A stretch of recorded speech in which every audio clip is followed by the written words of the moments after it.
Hello मेरे प्रिय दोस्तों, आप सभी का अनूप स्टडी जीके 2.0 क्लासेस पर स्वागत है। मैं क्लास 10th मैथ जो आपके बहुत ही बोर्ड परीक्षा में इंपॉर्टेंट क्वेश्चन है, परीक्षा की दृष्टि से अति महत्वपूर्ण क्वेश्चन उसमें मैं लाया हुआ हूँ आज। और आप सभी लोग ये वीडियो ज़रूर देखें, फुल वॉच करें। आप सभी को आवाज़ सही आ रही होगी। चलिए, आपका ऐसे कि क्वेश्चन है क्लास 10th है, बोर्ड परीक्षा में 100% मतलब आएंगे ही आएंगे ये क्वेश्चन, ये तो गारंटी है। यदि आप ये क्वेश्चन लगा कर जा रहे हैं, 30 इम्पोर्टेंट क्वेश्चन आज मैं आप सभी को बताऊंगा, जो बहुत ही महत्वपूर्ण प्रश्न है, वेरी इंपॉर्टेंट है प्रश्न। कौन से? वेरी इंपॉर्टेंट प्रश्न। आप सभी लोग ये क्वेश्चन ज़रूर पढ़ें। यदि आप सभी ने हमारी वीडियो पिछली नहीं देखी तो आप सभी लोग वो वीडियो ज़रूर जाकर देखें, फिर आप इस वीडियो को देखें। चलिए, आपको ऐसे कि क्वेश्चन नंबर 1 है, सिद्ध करो √5 एक अपरिमेय संख्या है। दूसरा क्वेश्चन है, दो क्रमागत प्राकृतिक संख्याओं का योग, मतलब दो प्राकृतिक संख्याओं के वर्गों का योग 421 है, तो संख्या ज्ञात करो। क्वेश्चन नंबर 3 है, निम्न रैखिक समीकरण को ब्रजगुणनखंड विधि से हल करो। दूसरा क्वेश्चन नंबर 4 है, बिना दीर्घ विभाजन प्रक्रिया के घात करो कि 600 मतलब ज्ञात करो, यहाँ लिखा होगा ज्ञात करो कि 637,7280 का दशमलव प्रसार शांत है या अशांत है। क्वेश्चन नंबर 5 है, के का मान ज्ञात करो यदि समीकरण 2x² + kx + 3 के मूल समान हों। क्वेश्चन नंबर 6 है, एक समांतर चतुर्भुज ABCD में भुजा AD पर कोई बिंदु। चलिए, मैं आप सभी के लिए क्वेश्चन आप सभी लोग पढ़ते रहना। जैसे कि क्वेश्चन नंबर 2 से मैं शुरुआत कर रहा हूँ। क्वेश्चन नंबर 1 जो है कि बहुत ही सरल है, तो आप सभी लोग ये क्वेश्चन लगा लेंगे। ये नहीं लगा पाएंगे तो कमेंट करना, मैं आप सभी लोगों को ये क्वेश्चन बताऊँगा। चलिए, आपका क्वेश्चन नंबर 2 है कि दो क्रमागत प्राकृतिक संख्याओं के वर्गों का योग 421 है, तो संख्या ज्ञात करो। मतलब आपसे को संख्या उसकी ज्ञात करनी है। तो चलिए, मैं आप सभी को बता रहा हूँ ये क्वेश्चन आप सभी को कैसे लगेगा। तो आप सभी लोग ये क्वेश्चन ध्यान में रखिए और आप सभी को मैं बता रहा हूँ, जैसे कि आप सभी लोगों को चलिए लिखिएगा हल। आपका ये क्वेश्चन नंबर 2 है, तो आप इसे कैसे लगाएंगे तो सबसे पहले ये पता होना चाहिए। तो सबसे पहले आप लिखिए, माना दो क्रमागत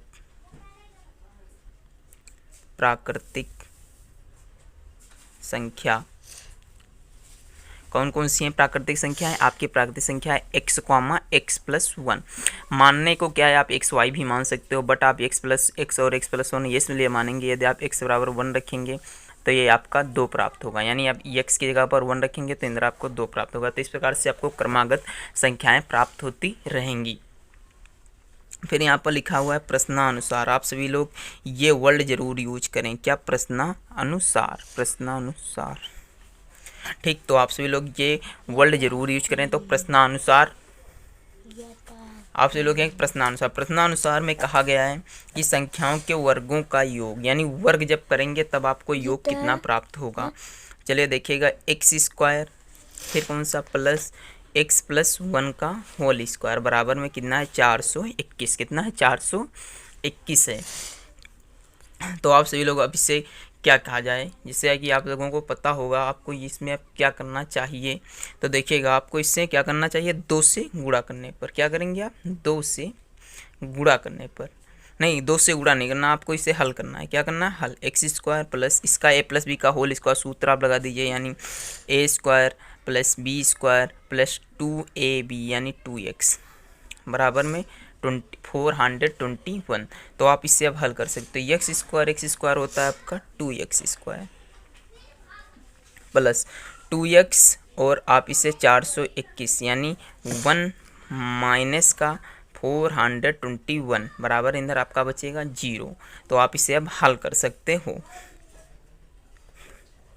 तो यह 2x² और प्लस में 2x और प्लस का आपका कितना है? 420। कितना है? 420 आपका आएगा 420, यानी 421 में से 1 जब घट जाएगा तो आपको कितना प्राप्त होगा? 420 प्राप्त होगा। तो आप सभी लोग लिखेंगे, क्या लिखेंगे? 2 से भाग देने पर, 2 से भाग देने पर। तो आप जब 2 से भाग देंगे तो ये आपका बचेगा x² प्लस x और प्लस आपका कितना बचेगा 210, कितना बचेगा 210। आप इसे हल कर सकते हो, 210 बच रहा है। तो उसके बाद में आपको क्या करना है, आपको इसमें अब क्या करना है, देखिएगा आपको ये क्या बन गया, गुणनखंड बन गया। क्या बन गया, गुणनखंड बन गया। आप इसे अब गुणनखंड तरीके से हल करें, यानी गुणा करने पर 210 आए और जोड़े और घटाए पर 1 आना चाहिए। तो आप इसे कैसे हल करेंगे, देखिएगा एक्स स्क्वायर प्लस ये आप कितना होगा, यानी आप लिख सकते हो 14 प्लस 15। देखिए 14 माइनस 15, जब 14 में से आप 15 घटाएंगे तो आपको कितना प्राप्त होगा, 1 प्राप्त होगा। लेकिन सॉरी ये लिखेंगे तो माइनस में आएगा, एक्स स्क्वायर प्लस 15 माइनस 14 कर दिए, माइनस 14 और फिर एक्स बराबर में कितना आ जाएगा आपका, यानी सॉरी 210 और बराबर में आपको 0 प्राप्त होगा। तो आप इसे अब हल कर सकते हो, x square plus 15x minus का 14x और माइनस का 210 बराबर में 0। तो आप देखिए इसके जोड़ा बना लीजिए, यानी x कॉमन होगा तो x प्लस 15 और आपका यहाँ पर माइनस का 14 कॉमन होगा तो अंदर के चिन्ह क्या हो जाएंगे, बदल जाएंगे। ठीक, तो इस प्रकार से आपका ये सेम है, तो x प्लस 15 और x माइनस 14 ठीक बराबर 0। तो आप यहाँ से x की वैल्यू निकालेंगे तो माइनस का 15 आएगा और जब यहाँ पास x की वैल्यू निकालेंगे तो आपका कितना आ जाएगा, माइनस का, हाँ माइनस का नहीं प्लस का 14 आएगा। तो आपकी जो क्रमागत संख्याएं होंगी आपकी वो कौन कौन सी होंगी, 14, 15 होंगी। कितनी होंगी, 14, 15। तो आपका यही इस सवाल का आंसर है। आप लोग शुरुआत से देख लीजिएगा क्वेश्चन एक बार, ये आपका सवाल यहाँ से शुरू होता है, इतना बड़ा क्वेश्चन है। तो आशा है कि आप सभी को ये क्वेश्चन समझ में आ गया होगा। यदि क्वेश्चन ये समझ में आ गया तो आज हमारी वीडियो को आप लाइक कर दें। चलिए आप अगला क्वेश्चन नंबर 3 पर पहुँचते हैं। आज ये वीडियो आपकी कुछ लंबी होगी। चलिए आपका क्वेश्चन नंबर 3 है कि निम्न रैखिक समीकरणों को ब्रज गुणनखंड विधि से हल करो। तो आप इस प्रकार के सवाल को कैसे हल करेंगे आपको मैं बताता हूं। देखो ये सवाल हल करना बहुत आसान होता है, बट आप सभी को इसके लिए आपको सूत्र याद रखना है। वो आपका कौन सा है, लिखिएगा ब्रज गुणनखंड विधि। ठीक, जब आप ब्रज गुणनखंड विधि डालेंगे तो आज आशा है कि आप सभी को मेरी राइटिंग समझ में आ रही होगी, क्योंकि मेरी राइटिंग थोड़ी ख़राब है। फिलहाल के लिए आप सभी लोग एडजस्ट कर लीजिए। चलिए मैं बताता हूँ। देखिए ब्रज गुणनखंड विधि का जो सूत्र होता है वो आपका होता है x अपान में b1c2 माइनस का b2c1, फिर आपका बराबर y अपान c1a2 माइनस का c2 क्या होता है c2a1, फिर बराबर में 1/a1b2 क्या होगा a1b2, फिर a2b1। तो आप सभी लोग ये सूत्र याद कर लें। जब ये आपको सूत्र याद होगा तब आप इसे हल कर लेंगे। चलिए अब आपको बता रहा हूँ कि आप इसे लगाएंगे कैसे। देखिएगा आप सभी को x की वैल्यू नहीं पता है, बट आपको b1 की वैल्यू पता है, तो आप यहाँ से लिख सकते हो b1। तो देखो b1 ये आपका है, तो यानी 3 इंटू c2 की वैल्यू कितनी है, यानी ये वाली माइनस का 11। तो आप इसे माइनस कोष्टक में लिख लेंगे, माइनस का कितना 11। फिर आप माइनस और b2 की वैल्यू कितनी है 5, कितनी है 5, और c1 की वैल्यू कितनी है माइनस का 7। तो इस प्रकार से आप इसे हल कर सकते हो और बहुत ही सरल सवाल है। बस आप देखिए c1 की वैल्यू कितनी है माइनस का 11 और इंटू a1 की वैल्यू कितनी है 2। फिर देखिए माइनस c2 की वैल्यू कितनी है माइनस का 11, कितनी है c2 की वैल्यू c1 सॉरी माइनस का 7 यहाँ होगा, माइनस का 7। ध्यान रखिएगा गुणन में गलती हो सकती है, बट आप लोग ध्यान रखिएगा। दो c2 की वैल्यू कितनी है माइनस का 11 इंटू a1 की वैल्यू कितनी है 2, कितनी है a1 की वैल्यू 2। यहाँ पास भी मैंने गलती किया है, a2 की वैल्यू 6 है, कितनी है 6 है। चलिए बराबर 1 अपान, देखिएगा a1 की वैल्यू है हमारी 2, b2 की वैल्यू कितनी है 5 माइनस का a2 की वैल्यू कितनी है 6 इंटू b1 की वैल्यू कितनी है आपकी 3, कितनी है 3। तो आप इसे हल कर सकते हो बहुत आसानी तरीके से, बस इसी तरह से याद रखिएगा। देखिए x और अपान में 11 तीन कितने होते हैं माइनस का 33, 5 सत्ते 35 यानी प्लस के हो जाएंगे 35 बराबर y/7 छंग 42 माइनस के और प्लस के हो जाएंगे आपके 22 बराबर 2 पंचे 10 और माइनस का 18, कितना हो गया माइनस का 18। तो आप सभी अब इससे हल करने में कोई आवश्यकता होगी हमारे हिसाब से, तो अब इससे हल करेंगे तो x/2 बराबर y/-20 और बराबर 1/-8 आएगा। तो आपको इसमें से अलग अलग वैल्यू निकालनी है कि x की वैल्यू किससे निकालेंगे। जब आप x की वैल्यू निकालेंगे तो इससे बराबर में रखेंगे, जब y की वैल्यू रखेंगे तब इसके बराबर रखेंगे। तो आप सबसे पहले लिखेंगे x के मान के लिए, x के मान के लिए, तो यानी x/2 बराबर में 1/-8, तो यानी 2 1 कम 2, 2 चक्कू 8 हो जाएगा। तो आपको x की वैल्यू जो प्राप्त होगी वो माइनस का 1/4 प्राप्त होगी। फिर देखिए आप जब y की वैल्यू निकालेंगे तो देखिएगा y/-20 बराबर 1/-8। देखिए 2 दहम 20, 2 चक्कू 8, 2 पंचे 10, 2 दूनी 4, तो यानी y की वैल्यू जो आपको प्राप्त होगी वो 5/2 प्राप्त होगी। कितनी प्राप्त होगी 5/2। तो आशा है कि आप सभी को ये क्वेश्चन समझ में आ गया होगा। तो इसका जो सही आंसर है, तो आप इस तरह से किसी भी मतलब ये क्वेश्चन ना कर बोर्ड परीक्षा में इसके अंक बदल दे और कैब्रज गुणनखंड विधि से हल करो, तो आप सभी लोग ये क्वेश्चन हल कर लेंगे। ठीक, तो आशा है कि आप सभी को ये क्वेश्चन समझ में आ गया। ये इंपॉर्टेंट क्वेश्चन, बहुत ही इंपॉर्टेंट क्वेश्चन है। चलिए अब आपको क्वेश्चन नंबर 4 की ओर ले चल रहे हैं। इसी की क्वेश्चन नंबर 4 है, बिना दीर्घ विभाजन प्रक्रिया के ज्ञात करो कि 637/7280 का दशमलव प्रसार शांत है या अशांत है। यानी आपको ये दिया हुआ है, इसका कह रहा है शांत या अशांत दशमलव प्रसार आपको ज्ञात करना है। तो आपको शांत या अशांत दशमलव प्रसार ज्ञात करने के लिए सबसे पहले आपको क्या करना है, इससे भाग देना है। वो भी इसका आप लासा निकाल लीजिए, यानी 7280 का यदि आप लासा निकाल लेंगे तो आपको पता चल जाएगा। चलिए आपको मैं बताता हूँ, देखिएगा 7280 का जब लासा निकालेंगे तो देखिए 2 3 6, 2 छक्के 12, 2 चक्कू 8, 18 दूनी 36, 20 दूनी 40, 2 9 18, 2 दहम 20, 3 ये 910 कितने से कटेगा भाई साहब 455, यानी 2 से काटिए आप, 2 चक्कू 8, 2 पंचे 10, 2 पंचे 10। फिर आपसे ये कितने से कटेगा, आप इसे काट कर देखिएगा, 5 है लास्ट में आप, तो 5 9 45, 5 एकम 5। फिर 7 से काटिएगा आप तो 13 से कटेगा, और फिर आपका 13 एकम 13। तो आप यहाँ पास लिख लीजिएगा 7280 का लासा होगा 2 इंटू 2 इंटू 2 इंटू 2। फिर आप देखिएगा 5 इंटू 7 इंटू 13। तो आप जानते हो कि इसे क्या लिखा जा सकता है, यानी जो आपका सवाल है, सवाल आपका कितना है 637 ना, तो 637 बटे में आप इसे लिख सकते हो a² यानी 2 की पावर 4 इंटू 5 की पावर 1 इंटू 7 की पावर 1 इंटू 13 की पावर 1। तो आप सभी जानते हो कि शांत होने की कंडीशन जो होती है वो क्या होती है, a की पावर m इंटू 2 की पावर n इंटू और 5 की पावर m। ये आपकी यदि इस तरह से किसी भी सवाल की कंडीशन है तो आपका वो शांत दशमलव प्रसार होगा। बट ये आप देख लिए, ये आपका क्या है, अशांत दशमलव प्रसार। कौन सा है, अशांत दशमलव प्रसार। कौन सा है, अशांत दशमलव प्रसार होगा। ठीक, तो आप सभी को ये क्वेश्चन समझ में आ गया होगा। आपका क्वेश्चन नंबर 3 भी कंप्लीट हुआ। अब आपको चल रहे हैं क्वेश्चन नंबर 4 की ओर लेकर, कि क्वेश्चन नंबर 5 है कि k का मान ज्ञात करो यदि समीकरण k का मान ज्ञात करो यदि समीकरण 2x² प्लस kx और प्लस 3 बराबर 0 के मूल समान हो। यह देखिए आप सभी को पता होगा जब मूल जो समान होते हैं तब आप कैसे लगाते हैं क्वेश्चन को। तो आप सभी को ये क्वेश्चन समझ में आ रहे होंगे हमारे हिसाब से। तो आप चलिएगा क्वेश्चन की ओर, बहुत ही शानदार क्वेश्चन है। अरे एक क्वेश्चन छूटा जा रहा था अभी, नहीं छुटा नहीं जा रहा, मतलब एक बार से आ रहे हैं लेकिन चलिए आप देखिएगा क्वेश्चन नंबर 5 क्या है। क्वेश्चन नंबर 5 है कि k का मान ज्ञात करो जब समीकरण आपको दिख नहीं रहा क्या, पूरा दिख गया। चलिए आप देखिएगा ये जो समीकरण है आप किस प्रकार से हल करेंगे। सबसे पहले आप देखिएगा दिया गया समीकरण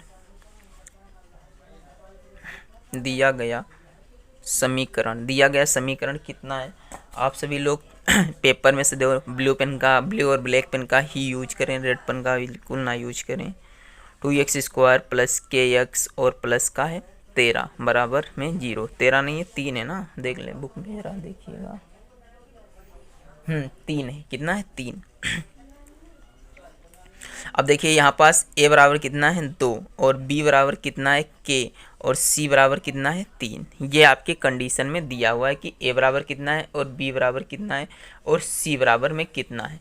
आपको इसमें बताया गया है कि क्या मूल क्या है, बराबर है, क्या है, बराबर हैं। तो जब आपके मूल बराबर होते हैं तो डी जो होता है वो क्या होता है, शून्य होता है। उस समय आपका जो सूत्र होता है बी स्क्वायर माइनस 4ac बराबर में 0। क्या होता है, बी स्क्वायर माइनस 4ac बराबर में 0। तो बी की वैल्यू है के, आप इसका मान इनपुट कर दीजिए बस, और कुछ नहीं, बहुत ही सरल सवाल है। आप बस सी का वैल्यू कितना है 3 बराबर 0, 4 दूनी 8 त्रिक 24 माइनस का के स्क्वायर।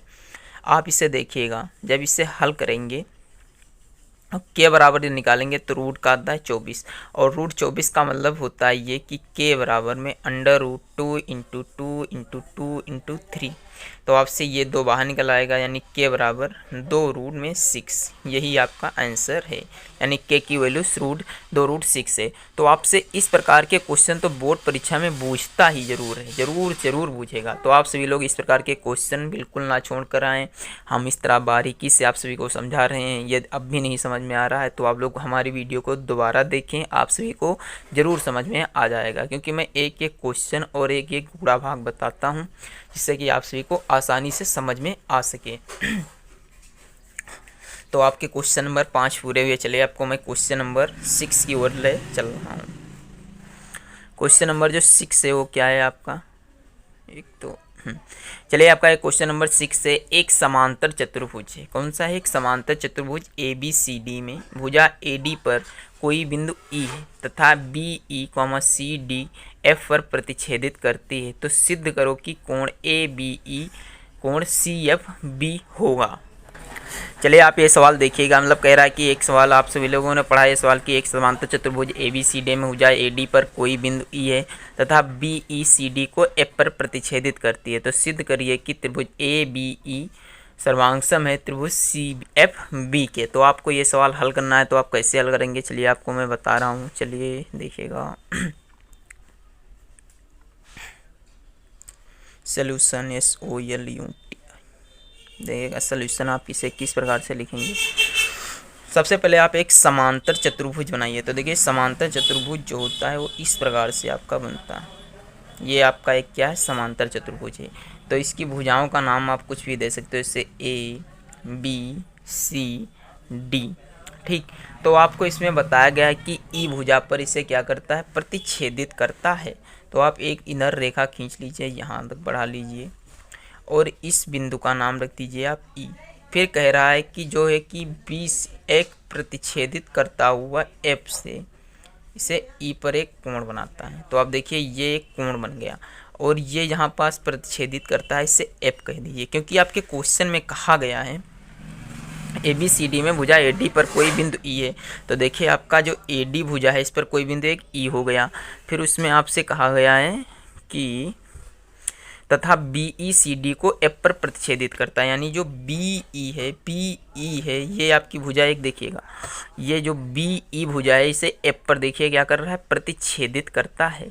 तो आप देखिएगा इसमें कितने त्रिभुज बन रहे हैं। देखिएगा ये कोण जो है ये कोण के बराबर होगा, क्योंकि ये क्या है, एकांतर कोण है। कौन से, एकांतर कोण है। कौन से कोण है, एकांतर कोण, आप सभी को पता होगा। शीर्षाभिमुख कोण कौन से होते हैं, जब देखिएगा इंदर कोण और इंदर का कोण समान, उससे क्या कहते हैं, शीर्षाभिमुख कोण कहा जाता है। बट ये आपके कौन से, एकांतर कोण हैं।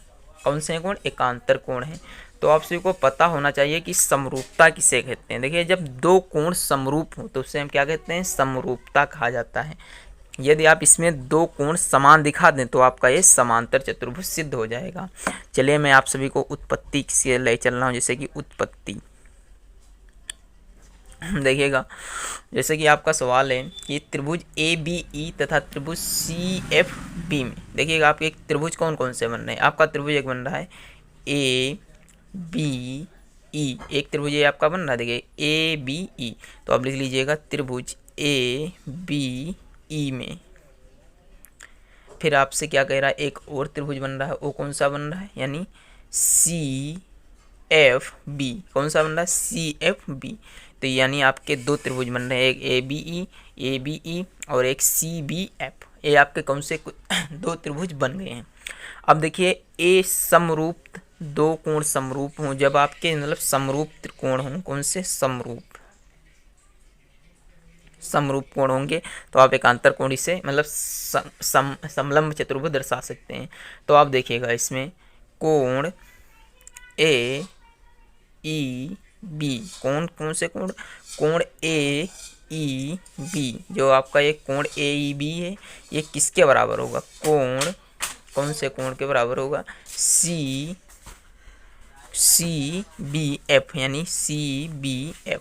तो आप देखिए ये कोण दोनों एक दूसरे के बराबर हो गए। हमें समांतर चतुर्भुज दर्शाने के लिए सिर्फ मात्र एक चीज़ की ज़रूरत होती है, वो कौन सा होता है कि एकांतर कोण, दो कोण बराबर हो जाए। देखिए ये कोण क्या है बराबर, तो आप यहाँ पर लिख दीजिएगा क्या, एकांतर कोण से। ठीक, अब आप देखिए इसे पर लिख सकते हो, यानी कोण ए जो है वो किसके बराबर है, कोण डी के, यानी समांतर चतुर्भुज से आपका ये जो कोण है ये कोण ए कोण सी के क्या है, समांतर है। तो ये और ये कोण क्या है, बराबर है समांतर चतुर्भुज के। तो आप सभी को ये भी क्वेश्चन आशा है कि समझ में आ गया होगा। बस आपको इतना करना है, आपको 3 नंबर पक्के। ठीक, चलिए आपको मैं अब अगले क्वेश्चन की ओर ले चल रहा हूँ। जैसे कि क्वेश्चन नंबर 7 है, त्रिकोणमिति का है, बहुत ही इंपॉर्टेंट सवाल है। आप सभी को ये क्वेश्चन परीक्षा में 100% देखने को मिलेंगे। चलिए आपको मैं ले चल रहा हूँ ये कि क्वेश्चन नंबर 7 है कि tan 30 degree, cosec 60 degree plus tan 60 degree और इंटू सेक 30 का मान है। आपको इस तरह के सवाल बहुत देखने को मिलेंगे। चलिए आपको मैं कर रहा हूँ हल।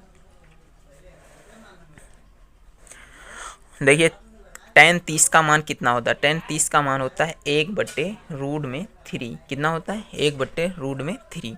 आप सभी को मतलब ये तालिका जो है, मतलब तालिका कहा जाता है ना, नहीं सारणी कहा जाता है। तो आपको ये sin 30, sin 0 ये सब मान याद नहीं। अभी मैं एक वीडियो लाऊंगा जिसमें आपको मैं बताऊंगा कि आपको मान कैसे, बहुत शॉर्ट ट्रिक होगी। तो इसलिए आप हमारे चैनल को ज़रूर सब्सक्राइब कर लें और हमारी वीडियो को पूरी देख लें। चलिए आपको बताता हूँ आगे।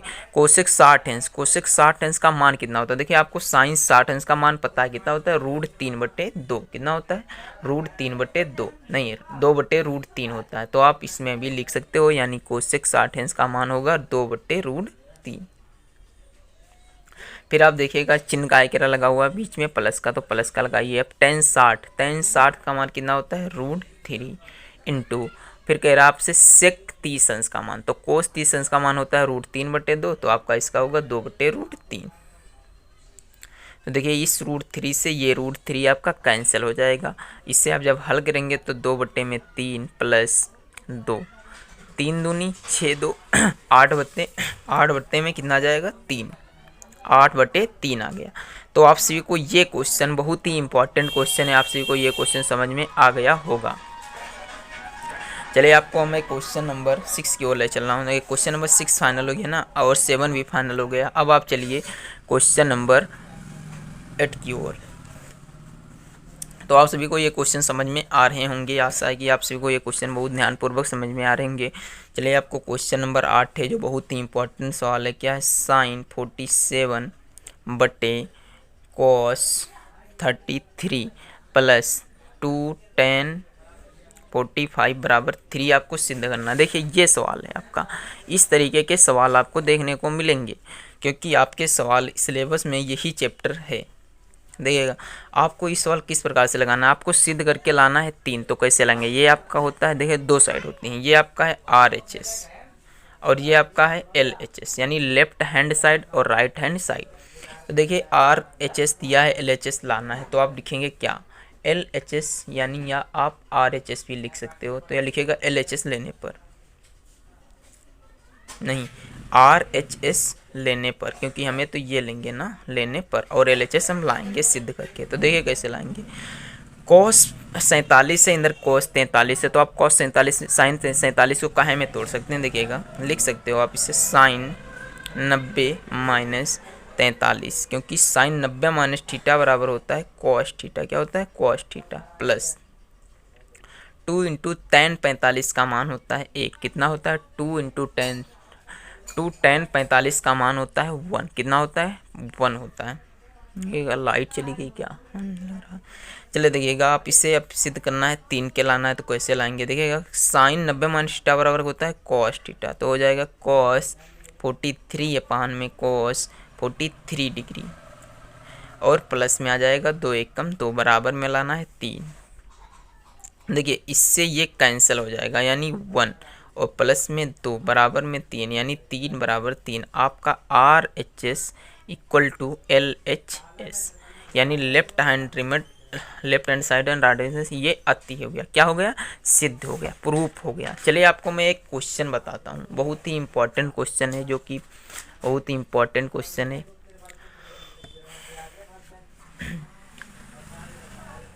आप सभी लोगों ने पढ़ा होगा कि पूर्ण वर्ग कैसे हल करते हैं। बहुत ही इंपॉर्टेंट क्वेश्चन है कि पूर्ण वर्ग कैसे हल करते हैं, यही सवाल आपको मेन उद्देश्य था आज की क्लास में बताना। चलिए आपको बता रहा हूँ कि पूर्ण वर्ग कैसे हल करें। देखिए आपको पता होना चाहिए कि कुछ इंपॉर्टेंट फार्मूले होते हैं इसके लिए। तो जैसे कि आपको फार्मूला पता होना चाहिए, क्या a प्लस बी का होल स्क्वायर बराबर होता है a square plus b square plus 2ab। एक फार्मूला होता है a माइनस बी का होल स्क्वायर बराबर a स्क्वायर, पहले कोष्टक में a square plus b square minus का 2ab। एक फार्मूला होता है a square minus b square बराबर पहले कोष्टक में a प्लस बी और दूसरे कोष्टक में a माइनस बी। तो आपको ये इतने फार्मूले याद होने चाहिए। आशा कि याद होंगे ना, क्योंकि आप कक्षा अच्छे से पढ़ते आ रहे हैं और फिर मैथ लिए हो, इतने तो फार्मूले याद ही होंगे। अब देखिएगा आपको ये मतलब ये 3 फार्मूले तो आने ही चाहिए, क्योंकि यदि आपको पूर्ण वर्ग विधि से किसी भी सवाल को हल करना है। तो आप देखिएगा, आप जैसे कि एक सवाल में दे रहा हूँ आपका, जैसे कि 2x स्क्वायर माइनस का 5x और प्लस का 3 इक्वल टू 0। ये आपका माइनस का चिन्ह है। 2x स्क्वायर माइनस का 5x प्लस का 3 बराबर में कितना है, 0 को पूर्ण वर्ग विधि से हल करो। क्या को पूर्ण वर्ग विधि से हल करो। पूर्ण वर्ग विधि से हल करना है आपको, कैसे हल करेंगे चलिए देखते हैं। सबसे पहले तो देखिए आपको पूर्ण वर्ग विधि से हल करने के लिए आप इसे एक्स स्क्वायर, जैसे कि देखिएगा a स्क्वायर है, मतलब a इस फॉर्म में जो बनाना है आपको इस सवाल को, तो कैसे बनाएंगे, या तो आप इसे 2 से भाग दे दें तब आपको ये एक्स स्क्वायर प्राप्त हो जाएगा, या आप इसे 2 से गुणा कर दें। तो हमें एक आपको जिस मेथड से बताना होगा उस मेथड से बता दें। जैसे कि आपको मैं बता रहा हूँ कि गुणा करने से, तो आप लिखिएगा 2 से गुणा करने पर देखिएगा 4x स्क्वायर माइनस का 10x प्लस का 6 बराबर में 0 आएगा। कितना आएगा, 0 आएगा। तो देखिएगा 2x स्क्वायर माइनस का 10x और प्लस का 6 बराबर में 0 आपको प्राप्त हो रहा है। तो आपको इसमें एक चीज़ पता होना चाहिए, जैसे कि इसमें देखिएगा आपको a का मान पता है, b का मान नहीं पता है, c पता है और आपको b का मान नहीं पता, यानी आपको b नहीं याद है। a पता है बट b नहीं याद है, तो आप कैसे लगाएंगे, तो आप सबसे पहले b का मान कैसे निकालेंगे, इससे आप अलग निकालेंगे, आप इसे इधर नहीं निकालेंगे। आप b का मान कैसे निकालेंगे, सबसे पहले देखिएगा 2ab बराबर 10x, देखिएगा 2ab बराबर में 10x। आप पूछेंगे ये कहाँ से आया, देखिएगा जो ये आपका 10x से ये आपका देखिए 2ab ही तो है, क्योंकि देखिए ये a स्क्वायर हो गया, b स्क्वायर आपको पता नहीं है, तो आप कहाँ से लाएंगे 2ab। तो देखिएगा ये आपका क्या है 2ab, तो 2ab बराबर कितना आ गया 10x। तो आप देखिएगा 2 इंटू a का मान है 4 और b का मान आपको पता करना है, तो आप अंदर लिखेंगे 10x। तो देखिएगा 10x है ना, तो आप इसे किस प्रकार से हल करते हैं ये ज़रूरी है ना। तो देखिएगा 2x आएगा यहाँ ना 2x, तो देखिएगा 2x प्लस a और सब गड़बड़ कर रहे हैं 2 इंटू 2x बराबर में 10x। तो ये हो जाएगा आपका 4x बराबर में 10x। x से x क्या हो जाएगा, कैंसिल हो जाएगा, तो आपको b का वैल्यू प्राप्त हो जाएगा, यानी b बराबर आपको कितना मिलेगा 5/2। कितना प्राप्त होगा 5/2। तो आप इधर b की वैल्यू आपको पता हो गई। अब देखिए लिखेगा 5/2, 5 यानी b स्क्वायर आपको प्राप्त हुआ है ना, b स्क्वायर बराबर 5/2। तो b बराबर जो आपको प्राप्त होगा वो p/5/2 का होल स्क्वायर।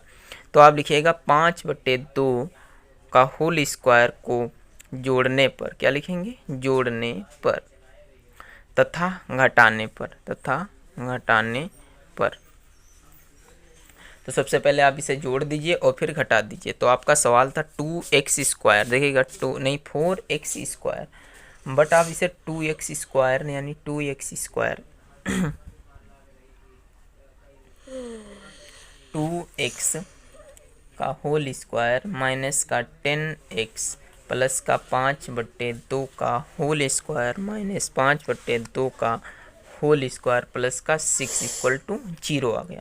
तो आप देखिएगा ये आपका a + b का होल स्क्वायर बन रहा है कि नहीं बन रहा, देखिएगा a² + b² और माइनस का 2ab, a² + b² माइनस का 2ab, 10 आपका क्या है 2ab। तो इतने को मैं लिख सकता हूँ a - b का होल स्क्वायर। तो यानी आप देखिएगा 2x - 5/2 का होल स्क्वायर, फिर आप लिखेंगे -5 यानी 25 और बट्टे में 4 + 6 = 0 यानी 6/1।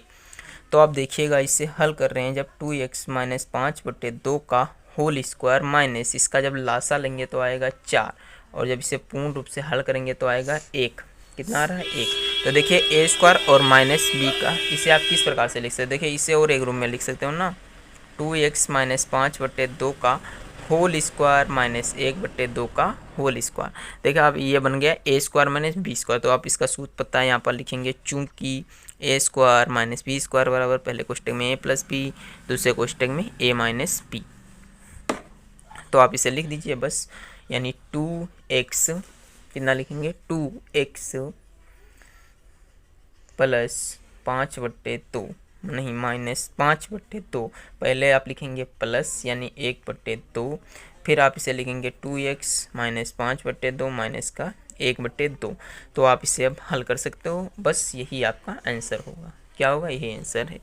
ठीक, तो आशा है कि आप सभी को ये वीडियो समझ में आ गई होगी। यदि हमारी वीडियो अच्छी लगे तो वीडियो को लाइक करें और चैनल को सब्सक्राइब करें। वीडियो अच्छी लगी है तो आप सभी लोग वीडियो पूरी वॉच करें। धन्यवाद।